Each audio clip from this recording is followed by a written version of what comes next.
very early in your first DVD about that topic, about this subject, you can see children, and you can see you working with some children. What do you think is the connection between children and this whole development?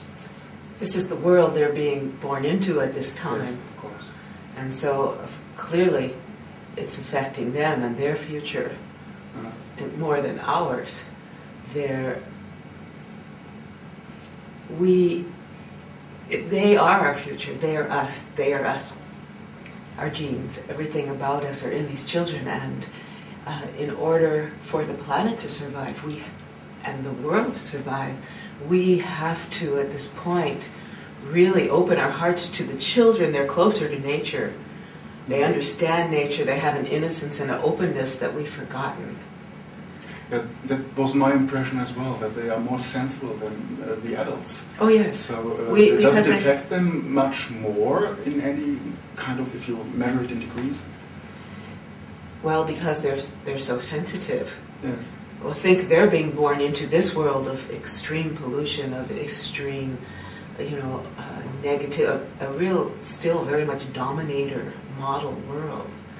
And it's, at the same time, they're still very open.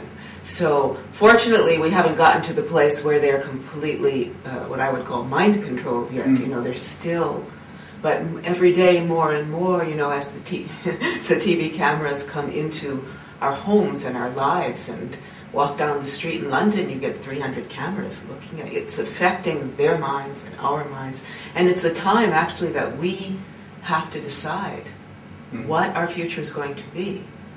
Now, there's, on one side of the situation, there's the fact that it has the possibility to make us honest. Jose Arguelles talks about this, this ship where everything's being stirred up and all the darkness is coming out, and to liberate us. That's the alchemical tradition where the darkness gets stirred and turns into the light. So.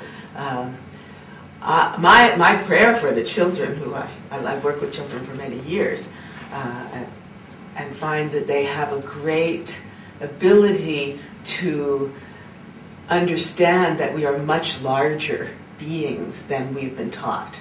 They know it intuitively. They can contact realms of imagination and creativity that we have lost pretty much because our minds have been structured into this very linear perspective that is the dominator model.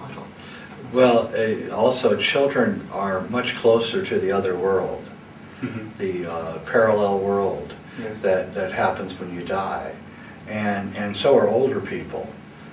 So older people and children are very much closely related in that they're closer to the veils that separated the worlds. And as a child matures, they begin forgetting about, and then pretty soon disregarding this parallel world that exists for sure. In fact, it's bigger than this world. And one of the things that I think about 2012 is going on is the generation that came of age in the 1960s are now approaching the end of their days. And they're approaching this veiled world that exists. And that's what's waiting for us. And so we're moving closer to the time of separation from life. And we can speak with a greater coherency and wisdom for that. And so a lot of people in their 30s and 40s may not understand us, but children actually will understand us more because they're closer to the other world. And when we realize, one of the things that's going on is we're going to realize, the world is going to realize that like an iceberg in the ocean, you can only see the top of the iceberg, and 95% of the iceberg is under the water, hidden. Well, this other world is like the 95% of the ice that you can't see. And it's there, and it's affecting everything, but we're not looking at it and not seeing it because our eyes can't see those light waves. They're beyond the ability of our eyes to see it. The sound of the other world is beyond our ears, but dolphins and dogs can hear it, and mystics can see and hear it.